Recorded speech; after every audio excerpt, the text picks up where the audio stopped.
todos muito bem-vindos e bem-vindas também ao Direito ao Ponto, o seu programa da Ordem dos Advogados do Brasil, Seccional Bahia, em parceria com a Fundação Paulo Jackson TV e Rádio Alba. Hoje nós vamos conversar com a doutora Mariana Oliveira, conselheira federal da OAB Bahia, doutor Rafael Matos, procurador-geral da OAB Bahia, eu falei da OAB Bahia, conselheira federal da OAB, e doutor Adriano Palmeira, presidente da Associação Baiana dos Advogados Trabalhistas, ABAT. E a gente vai falar sobre a sustentação oral, instrumento de defesa da sociedade. Pela ordem, eu vou dar seja bem-vindo aqui a primeiro às mulheres. Como é a senhora, doutora? Eu sou muito falando, senhora, nunca tinha lhe conhecido pessoalmente, tudo bem? Olá, tudo bem. O seu nome precede a você há muito tempo. Muito tempo minha curiosidade de saber quem é essa moça, essa advogada. Agradeço a generosidade do elogio. Com certeza é generosidade. Passando agora meu amigo doutor Adriano, que o Rafael é um amigo mais fraterno, mais próximo, então vou fazer, ele vai permitir. Como é que está você, meu amigo? Tudo em paz? Tudo em paz, tudo certo. Como é que anda a nossa ABAT? Tá ótima. Esse ano nós estamos aqui com uma série de novidades, mudança de sede, né, inauguração de sede nova, vários projetos aí próximos a esse biênio nosso que entramos. Ano que vem estamos fazendo 50 anos de entidade, então assim, muitos projetos pela frente. E finalmente meu procurador-geral da OAB Bahia e também, eterno procurador-geral não, né? Não, né? Eu espero que não, eterno demais. Mas quando eu falo eterno é porque está funcionando, viu, doutor Rafael? Mas, Gana, você sabe que para mim é sempre um prazer estar aqui com você, com nossos ouvintes. Sem óculos. Espectadores, sem óculos, pois é, depois de cirurgia. E um prazer maior ainda estar junto com Mariana Oliveira e Adriano Palmeira. Mariana, eu não sei se você sabe, Mariana me antecedeu na Procuradoria. Não, é verdade. Quando eu fui... como a Procuradoria melhorou. Não. Quando eu fui convidado para assumir a Procuradoria, eu pensei muito, porque era uma responsabilidade muito grande suceder a Mariana Oliveira. Mariana Oliveira tem um apelido, que eu não sei se você sabe, eu vou dizer para a Bahia toda agora. Mari Máquina. Mari Máquina, né? Mari Máquina. Ela é uma máquina de trabalho, uma máquina de competência, uma máquina de conhecimento, de inteligência. Eu sou fã dessa mulher. Adriano Palmeira é um amigo de longa data, somos colegas de turma, inclusive. Exatamente. Formamos juntos na Universidade Católica de Salvador. Foi uma grande alegria vê-lo se tornar presidente da ABAT, esse grande advogado que representa tão bem todos os advogados trabalhistas e depois de uma longa história de atuação na advocacia aí, nem tão longa assim, né, Adriano? Não, vamos reduzir, não é tão longa assim, não. Mas há alguns anos, se eu boto a sua atuação longa, a minha também que formou junto. Vou botar aqui 2 Matusaléns aqui, praticamente a tábua de Hammurabi está com você junto, lá do lado. É menos, cara. Deixa eu falar uma coisa para você. Você sabe que o assunto interessa muito, por mais que ele seja um assunto voltado à advocacia, esse programa tem uma abrangência junto com as faculdades. Um trabalho que nós fazemos em levar o programa para as faculdades pelo interesse dos jovens que estão chegando aí, que vão ser advogados e advogadas, ou que vão trabalhar nessa área do direito, ou que vão trabalhar na área do direito, melhor dizendo. E você sabe que sustentação oral é algo que acaba perpassando pelo aluno. Eu não sei quanto a vocês na época de faculdade, eu também sou oriundo da Católica, e era uma coisa que era sempre menor. Primeiro pela vergonha que você tinha de ir para frente ali, aqueles treinos que se fazia, que a gente não entendia porque eram feitos, mas se fazia. Mas sempre ficou algo menor dentro das faculdades. Não sei se vocês têm essa mesma percepção. E por conta disso aí, que é uma coisa que é importante perguntar, por mais que seja uma pergunta clichê. Sustentação oral no âmbito jurídico, qual é a importância para o jurista, para a jurista, qual a importância da própria sustentação oral? Doutora Mariana, por favor. Eu digo que a sustentação oral, ela é o arcabouço do direito de defesa e do contraditório. Se nós pensarmos num julgamento colegiado sem a presença do advogado e da advogada para sustentar ali oralmente as suas razões, nós teremos um processo alijado, porque não se dará a oportunidade de, naquele momento de julgamento, onde aquela tese está sendo discutida, de se trazer todos aqueles pontos que são abordados naquele recurso ou naquela ação de competência originária. Então, acho que ele é realmente o cerne, a representação do Estado democrático de direito.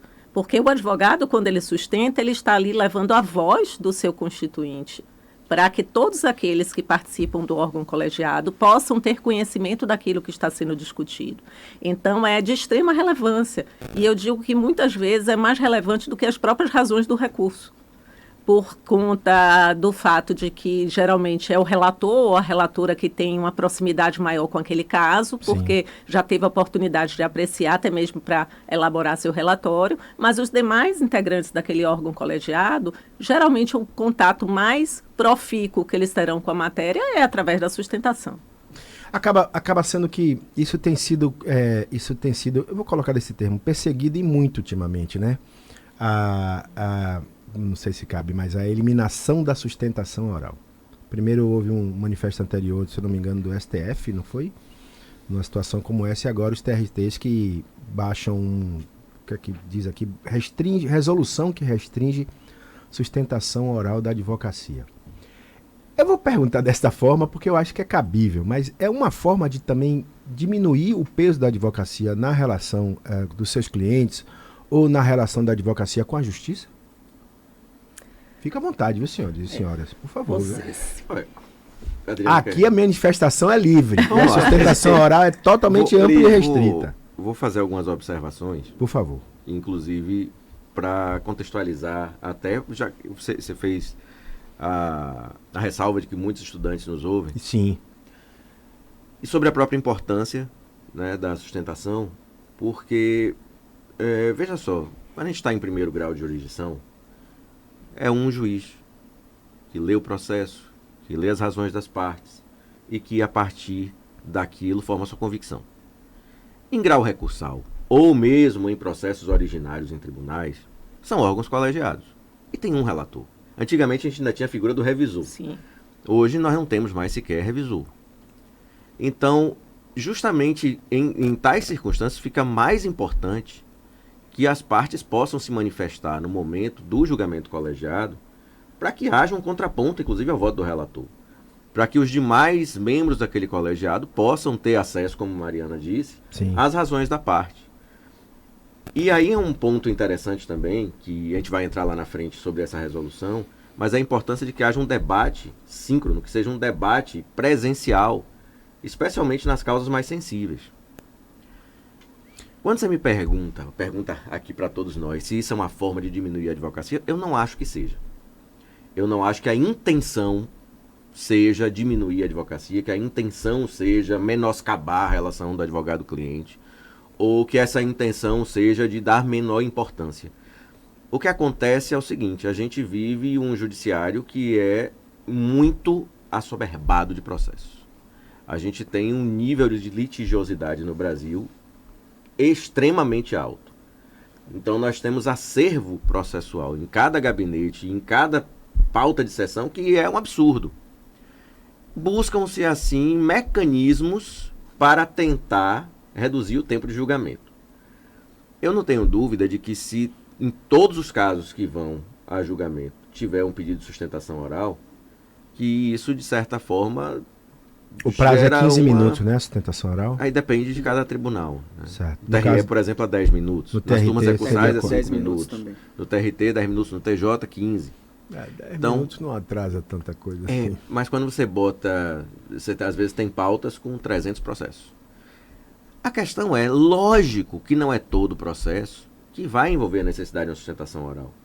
E os advogados, via de regra, eles têm a consciência e a sensibilidade de requerer a sustentação oral naqueles casos que realmente demandem. O que nós não podemos nunca admitir é que o tribunal decida quando o advogado vai fazer ou não a sustentação. Isso cabe ao advogado, na condução do caso, fazer essa observação, decidir quando essa sustentação é necessária, quando é necessário, inclusive, usar todo o tempo destinado à sustentação oral, sem nenhuma interferência do tribunal, porque isso, como Mariana disse, está diretamente relacionado à ampla defesa. Mas não se torna isso um cerceamento? Assim, a pergunta é, porque eu estou lá, excelência, porque eu passo 5 minutos só saudando as pessoas da mesa, e depois, quando eu falo, só tenho 5 minutos para dar uma explicação sobre algo que eu preciso dizer que há uma visão errada, ou pelo menos veja por esse prisma para ver se não cabe. Sim. Não é um cerceamento do direito? Olha, complementando até o que Mariana e Rafael já falaram aqui, eu queria ressaltar até para os alunos que na segunda instância, muitas vezes é a instância final que nós temos para a matéria fática. Isso. Então são recursos, o próximo recurso que nós teremos aqui é o recurso de revista, mas que não cabe discussão de matéria fática. Então é de muita importância a gente fazer essa sustentação oral, porque ali realmente é a nossa última oportunidade, como a Mariana falou, é mais importante até do que próprias razões do recurso, é a nossa última oportunidade que nós temos ali para tratar dessas questões que envolvem toda essa parte fática. Então realmente é de suma importância a questão da sustentação. Em relação a se isso diminui o advogado também, olha, eu concordo com o Rafael, porque nós que estamos lá há muitos anos, conhecemos os desembargadores, sabemos que essa não é a intenção deles. São pessoas queridas, são pessoas que realmente são próximas à advocacia, então acho que a intenção não é essa. Mas eu acredito que sim, que acaba cerceando sim. E apesar das intenções. Apesar das intenções. E vou dizer mais até. Eu acho que nesse processo que nós temos aí de vilimpêndio da Justiça do Trabalho, de diminuição da Justiça do Trabalho com o que vem acontecendo com o STF, quando o próprio tribunal parte para a ideia de colocar sustentações virtuais, né, por vídeo, eu acho que isso é até contra a Justiça do Trabalho, como um todo, porque isso diminui a própria Justiça do Trabalho. Então, acho que a gente vem defendendo a competência da Justiça do Trabalho, vem defendendo a sua importância, e quando os próprios integrantes da Justiça do Trabalho caminham para uma resolução onde tira a possibilidade do advogado estar ali sustentando presencialmente, eu acho que sim, que isso acaba tirando da gente essa possibilidade dessa sustentação e diminuindo a própria Justiça do Trabalho como um todo. Como você disse aqui, a gente tem que ver para o lado da sociedade. Então, qual é o objetivo da Justiça do Trabalho? Né? Ver os direitos dos trabalhadores, não é ter essa preocupação social. Eu entendo que o trabalho está muito voltado hoje com números, né? Há uma pressão muito grande do CNJ por questões de metas, por questão de produtividade. Então, as métricas vieram para atrapalhar. Exatamente. E para ajudar.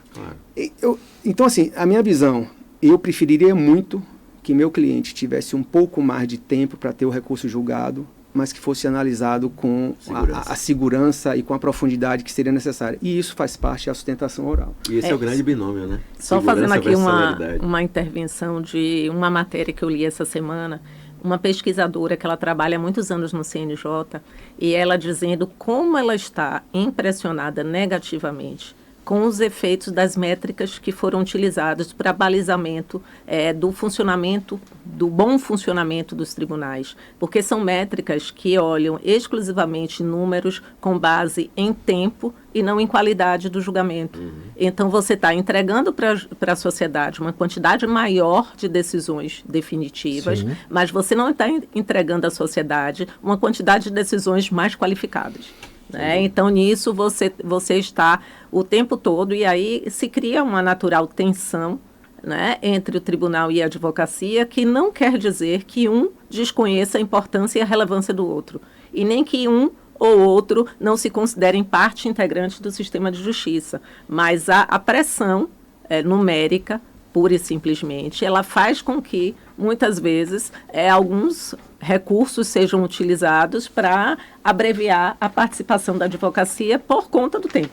Né? Eu estava vendo aqui agora, e aí na segunda notícia, que o CNJ acolheu o pedido da OAB Bahia e garante sustentação. Mas tem aqui uma parte, uma subparte que diz o seguinte: decisão assegura que o relator só poderá indeferir pedido de destaque para a sessão híbrida ou presencial se recurso não comportar. Tá, aí eu pergunto a vocês. Quem é que pode dizer que o recurso comporta ou não sustentação oral? E se na minha cabeça, enquanto advogado ou advogada, eu entender que existe a necessidade, que eu preciso dar uma explicação maior àquela turma que está ali sobre o que está sendo feito?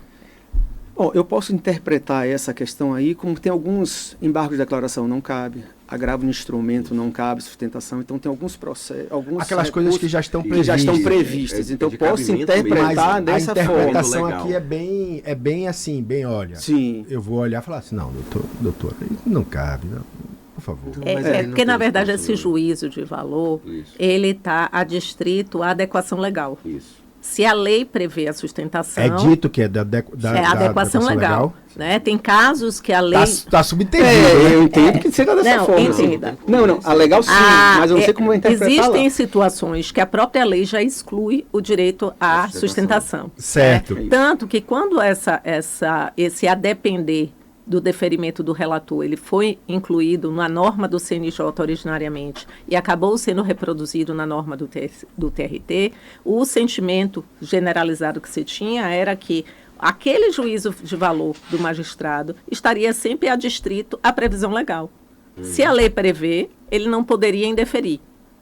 Se a lei não prevê, ele indeferiria pelo não cabimento, né? Eu queria voltar um pontozinho quando você fala sobre a questão de diminuir a situação dos advogados. Deixa eu lá. só pedir para você o seguinte, eu preciso de um intervalo comercial, que a gente tem intervalo comercial na TV, eu volto daqui a pouco com mais Direito ao Ponto, aqui na sua TV Alba e na sua Rádio Alba. A gente vai ao intervalo e volta já.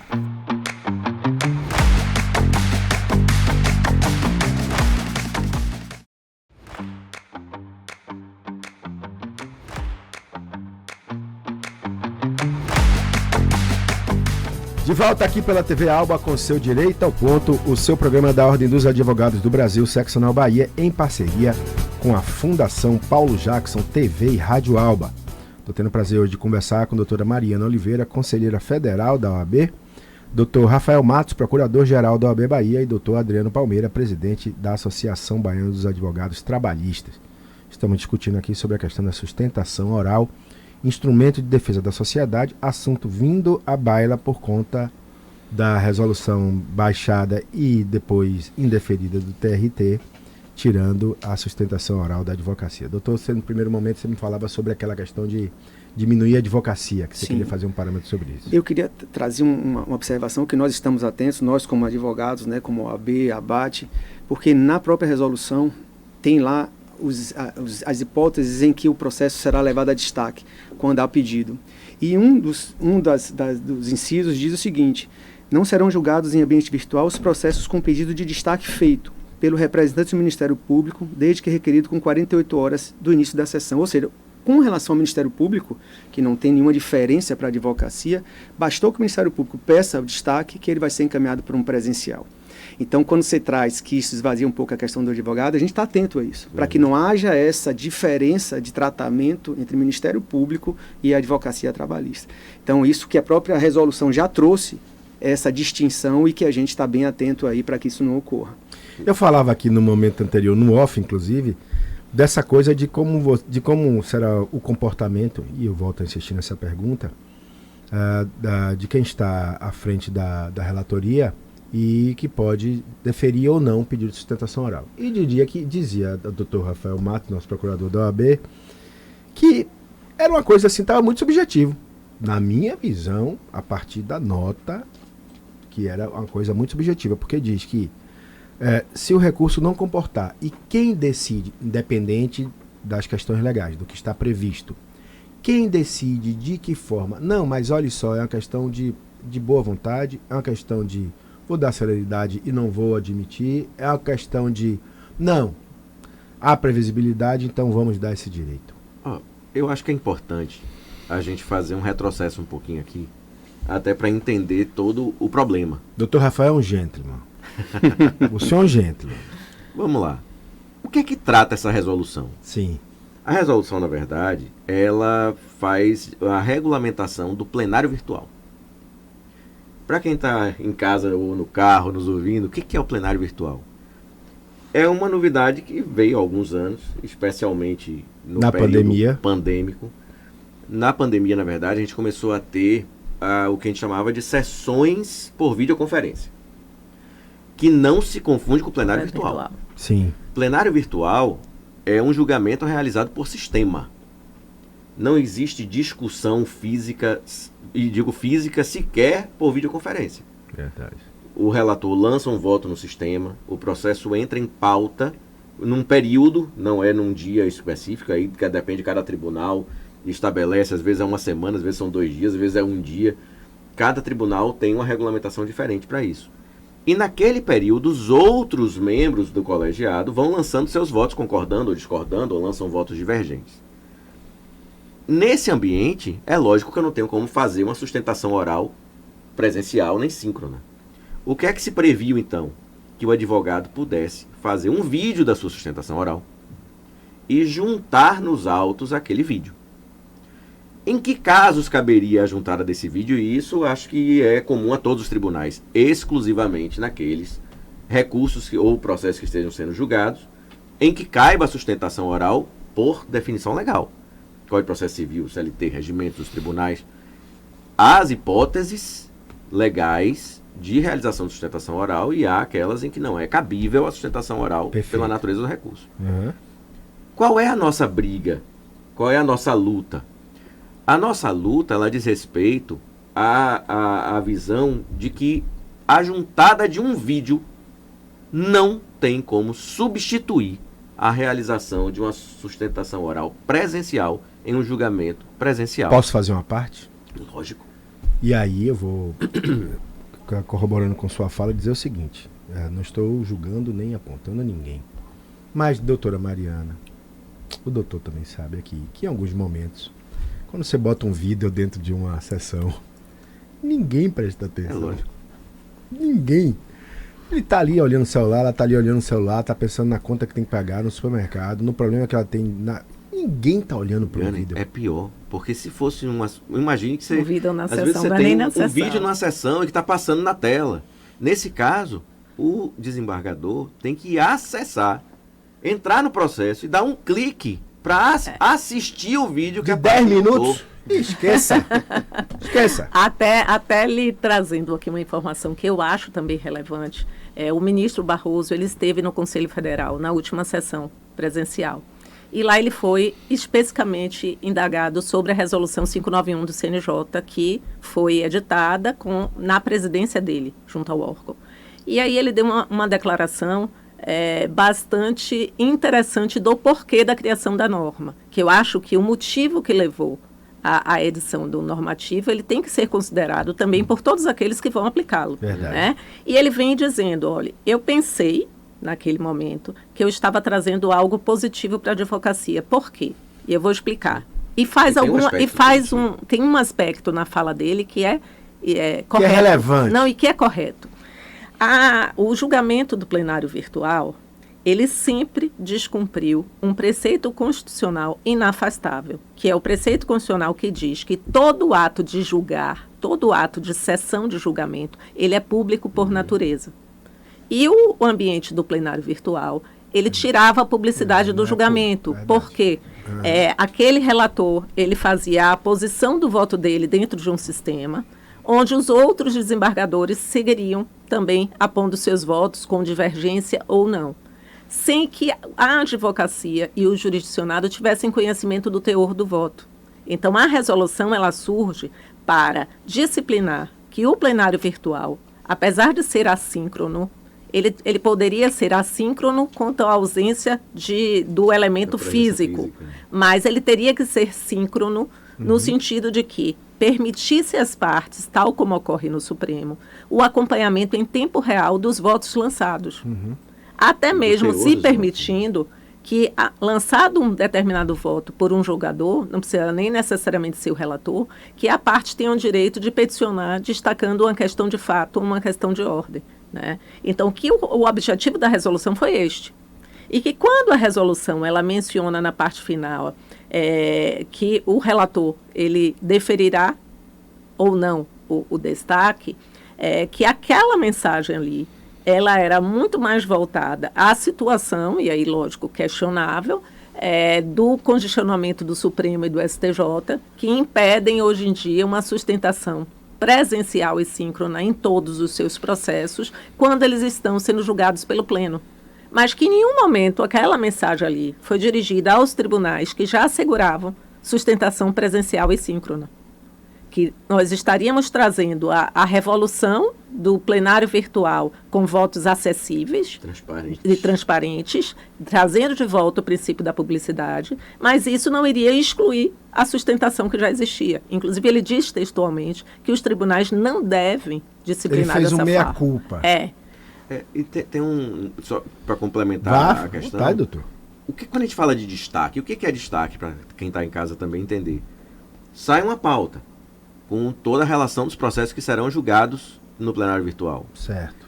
Os advogados, então, e hoje é o que agora prevalece, um mero pedido de destaque em função de realização de sustentação oral vai garantir que esse processo não seja julgado no plenário virtual, que ele seja remetido para um julgamento numa sessão presencial. Para você ter uma ideia, a gente até fez questão de salientar isso numa reunião que foi feita, a nossa presidente Daniela Borges, com a ABAT, com a doutora Mariana Oliveira, todo mundo presente.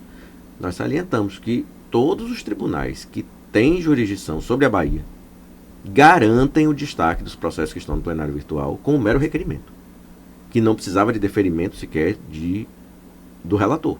De forma simples falando, solicitou, era deferido. Era imediato. Inclusive, em casos em que sequer cabe sustentação oral. Sim. Os outros tribunais, o TRE, o TRF, o TJ, mesmo em embargo de declaração, mesmo em agravo regimental que não caiba sustentação oral, um mero pedido de destaque para ir para uma sessão presencial gera esse efeito.